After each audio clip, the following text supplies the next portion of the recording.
નમસ્કાર, આપ જોઈ રહ્યા છો Spark Today news. Blast the plast, એક અનોખી પ્લાસ્ટિકનો કચરો ભેગો કરવાની સ્પર્ધાનું આયોજન કરવામાં આવ્યું છે. પ્લાસ્ટિક મુક્ત વડોદરાના સંકલ્પને પરિપૂર્ણ કરવા કટિબદ્ધ એવી 3 સંસ્થાઓ શાનદાર ગ્રુપ, ઇકોવિઝન તેમજ જેસીઆઈ બરોડા મેટ્રો દ્વારા આ અનોખી સ્પર્ધાનું આયોજન કરવામાં આવ્યું છે, જેમાં 3 કેટેગરી રાખવામાં આવી હતી: એક સ્કૂલ, કોલેજ, બીજું સોસાયટી અને ત્રીજી સંસ્થા કંપની.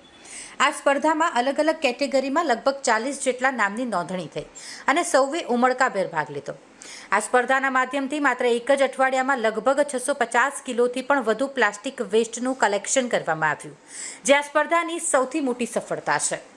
ત્યારબાદ શાનદાર ગ્રુપ તેમજ ઇકોવિઝન દ્વારા ભાગ લેવાવાળા સૌને સર્ટિફિકેટ તેમજ વિનર્સને એવોર્ડ અને ગિફ્ટ આપીને સન્માનિત કરવામાં આવ્યા, જેમાં ઘણા બધા લોકોએ તેમજ સ્કૂલના બાળકોએ હાજરી આપી હતી. આ ઉપરાંત આવેલા સૌને ઇકો રાઇટ તરફથી ન્યૂઝપેપરની પેન્સિલ અને પેપરની પેન અને ઓરસંગ સેવા ટ્રસ્ટ તરફથી કપડાની થેલીઓ પણ આપવામાં આવી હતી.